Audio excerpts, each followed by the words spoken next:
When was the last time science made you feel something? Not stress, not pressure, not the sinking feeling before an exam. I mean wonder.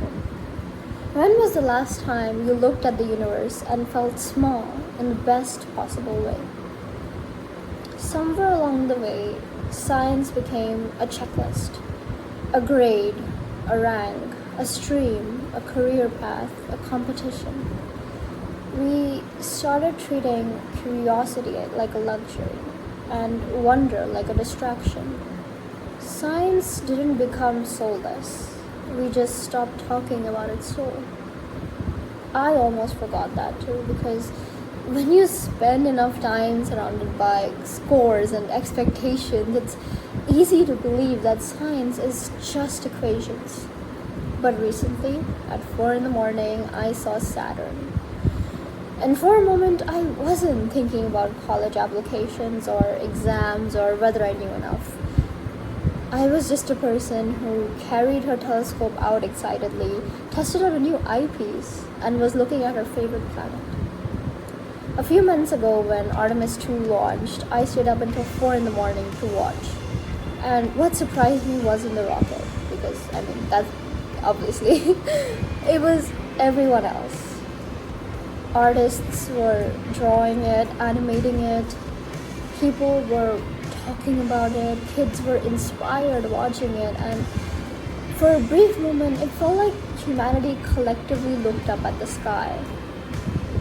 Especially because Artemis 2 launched at a time where there was a lot of geopolitical conflict around the world.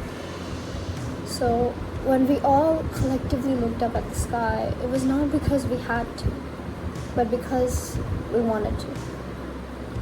We tell stories about Laika, about Voyager, about astronauts, about distant galaxies, and maybe that's because science was never just about facts.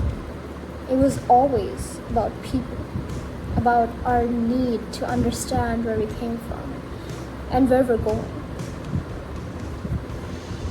We spend our lives looking for meaning in the stars, but the truth is, the stars are already in us.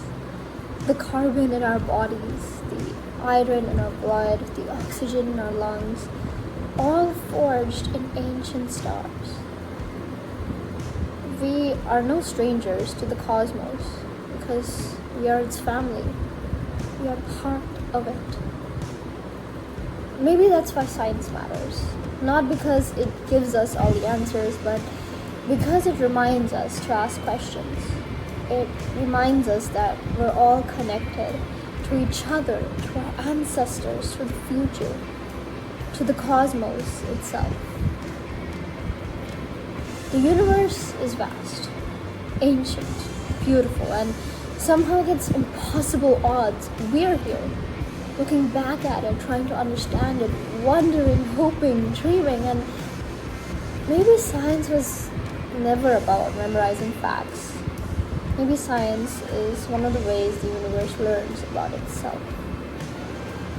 And maybe that's why I fell in love with it so deeply.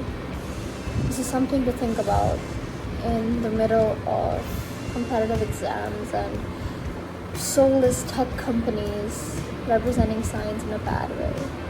Remember that science is just asking questions and explaining the universe.